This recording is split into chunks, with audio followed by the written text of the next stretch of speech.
একটা মিষ্টি মৃদু একটা বাতাস আসবে, এই বাতাস মুমিনদের বগলের নিচ দিয়ে প্রবাহিত হবে, এবং যার অন্তরে এক সরিষা দানা পরিমাণ ঈমান আছে ওই বাতাসে তার জান কবজ হয়ে যাবে। বাকি থাকবে সব এই যে গরু, ছাগল, হাঁস, মুরগির মতো মানুষ, গবাদি পশু।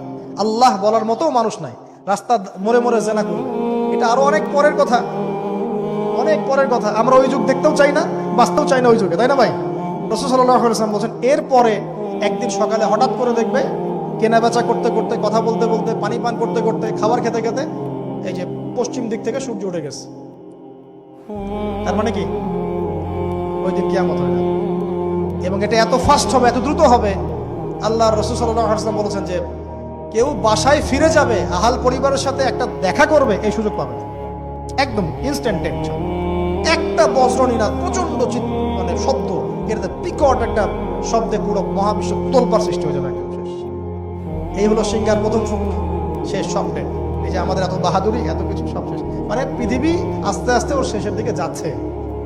এগুলো ভাই বিশ্বাস করেন, পৃথিবীর সমস্ত সংগঠন, জালেম, কাফের, ফাসিক, মুশরিক, মুনাফিক যা আছে পৃথিবীতে, একত্রিত হয়েও এই সত্যটাকে কেউ টলাতে পারবে না। আমরা সারা মুসলমানরা মিলেও যদি এই সত্যটাকে টলাতে চাই, পারবো না। মানে আস্তে আস্তে আলটিমেট গোল এটাই পৃথিবীর। এরপরে কিয়ামত, তারপরে তো আপনারা জানেন কি হচ্ছে,